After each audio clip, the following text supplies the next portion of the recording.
वैसे देखें ना, ये एक गैर फितरी इत्तेहाद भी है, अगर मैं आपकी तरफ आऊं सलीम बुखारी साहब, बिकॉज डिफरेंट जमातें हैं, डिफरेंट नजरियात है, डिफरेंट उन्होंने एक दूसरे के खिलाफ सियासत की है, और अभी आगे फ्यूचर में भी एक दूसरे के खिलाफ सियासत करनी है। अभी बल्दियाती इंतखाब आएगा, उसके अंदर इन लोगों ने आपस में एक दूसरे के खिलाफ कंटेस्ट करना है। तो ये इट वोंट बी फेयर अगर हम कहें कि ये बिल्कुल सारे एक ही नुक्ते पे, एक ही पेज पे तमाम चीजों के ऊपर इत्तेफाक कर लें। लेकिन अभी आपको कहाँ खड़ी नजर आ रही है ये पीडीएम? बिकॉज मौलाना साहब को अगर यहाँ पे सरबराह बनाने की, एक तो मुझे ये बताइए कि सिंबॉलिकली क्या इससे मैसेज देना चाह रहे हैं, और मौलाना साहब जो है वो तो खुश ही होंगे, जाहिर सी बात है, इत्तेहाद के अगर सरबराही उन्हें मिल जाए। बहुत शुक्रिया आपका बारिया।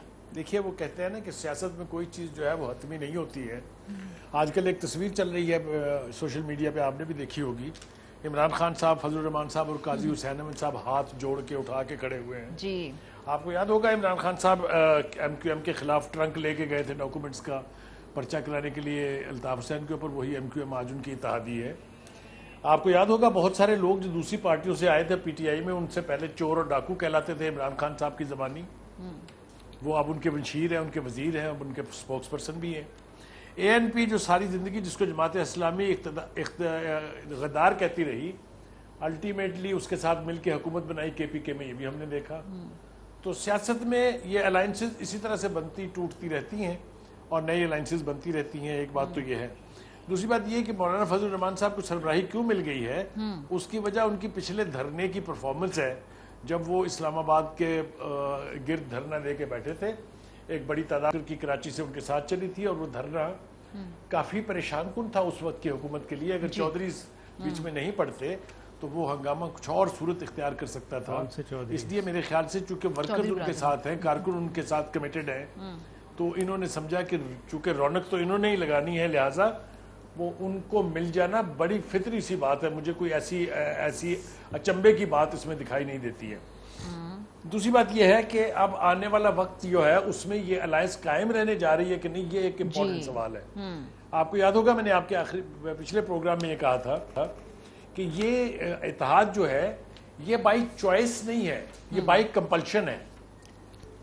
और अगर ये मेरी बात आपकी समझ में आ जाएगी तो आपको बहुत सारी हकीकतें खुद से ही वाज़ेह होती दिखाई देंगी। ये लास्ट चांस है अपोजिशन के पास to ditch Imran Khan government. अच्छा, मैं बिल्कुल ये नहीं कह रहा कि इसी तरह से हुकूमतें गिरानी चाहिए, प्लीज डोंट मिसअंडरस्टैंड मी। मैं कह ये रहा हूँ कि अपोजिशन का ख्याल ये है कि अगर ये मौका हाथ से निकल गया तो फिर 3 साल तो नहीं बल्कि शायद बहुत ज्यादा लंबा अरसा उनको बैठ के इंतजार करना पड़े। और कामयाबी के इम्कानात उनको इसलिए दिखाई देते हैं कि हुकूमत की परफॉर्मेंस जीरो है। किसी भी शोबे में आप ले लीजिए, चाहे वो गरीब आदमी के मसाइल हैं, चाहे वो महंगाई है, चाहे वो मईशत है, चाहे वो एजुकेशन है, चाहे वो बिजली है, चाहे वो सेहत है, अब नेम द सेक्टर, हर जगह the purest performance in Pakistan history. लेकिन बुखारी साहब, ये मुझे बताइए ना कि क्या इस तरह की मूवमेंट से सिटिंग गवर्नमेंट्स गिरती हैं? अभी आप देखिए 2014 में इतना जबरदस्त हमला था, उस वक्त की हुकूमत के खिलाफ अपोजिशन आ गई थी, नहीं उनको हिला सके ना। सो क्या ये अगर हुकूमत परफॉर्म नहीं कर रही तो ये तरीकेकार छोड़े सही है गलत है, क्या इससे हटा पाएंगे? ये बताइए। आपको अपनी हिस्ट्री से थोड़ी सी शनासाई की जरूरत है। क्या पीएनए की मूवमेंट ने भुट्टो जैसे बंदे को नहीं गिराया?